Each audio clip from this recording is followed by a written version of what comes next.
right exercises, right load, right progression. Patients compliant, showing up, doing the work, and they still stall.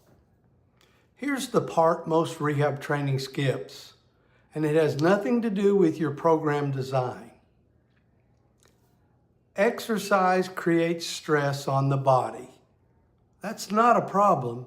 That's the entire point. Micro damage happens. The body repairs, comes back stronger than before. That's the adaptation cycle. That's what every well-designed rehab program is built on. But here's what most training programs don't cover. That repair process isn't automatic. It runs on cellular signaling, and that signaling has a window. When a patient exercises, the body generates reactive oxygen species, ROS, as a direct byproduct of that metabolic work. Those ROS aren't just damage markers. They're signaling molecules. They activate the pathways that drive tissue remodeling, mitochondrial adaptation, the biological cascade that turns your therapeutic load into actual recovery. There's a pathway called NRF2 that does a significant amount of the heavy lifting here. Now here's the critical part. That signaling works within a window. Give the body enough recovery time, the ROS signal clears, the repair finishes, the next session builds on solid ground. Compress that window. Too many sessions, too close together, a patient whose sleep has collapsed, a patient carrying a high stress load outside the clinic, the damage stacks, session after session, until it looks exactly like a stalled training response. It's not stalled, it's not recovered. I want to be precise about where the science stands. What's established? Exercise creates oxidative stress. The body has real documented pathways to manage it.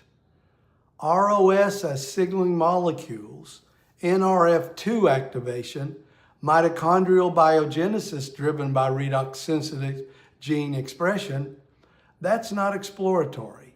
That's well-documented exercise physiology. What's still being explored? Whether directly supporting those cellular pathways shortens the recovery window in a clinical rehab context, that question is legitimate and the research is developing. But treat it as a better question to ask, not a guaranteed fix.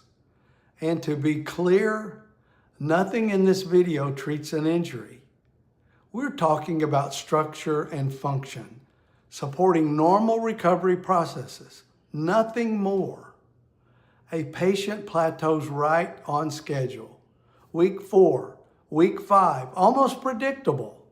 The first instinct is to rebuild the program.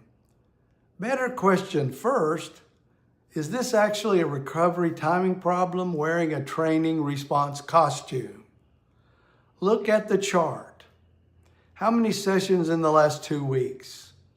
What changed in their life outside the clinic? Sleep, stress, a new job. 3 sessions that week instead of 2. Often, not always, but often this exact same program that looked broken starts working again when you adjust the spacing and have a direct conversation about what's happening between visits. Not a new program, a clearer picture of the recovery window. Before you rebuild the program, check the timing. It's a cheaper fix. And in my experience, it's usually the right one. This is the kind of clinical thinking you want more of. The cellular side of what happens between visits. I cover it every Friday in the Healing Gap Weekly. Links in the description below. And if you want the full breakdown on how to apply this in your practice, comment FREEDOM below and I'll get it to you directly.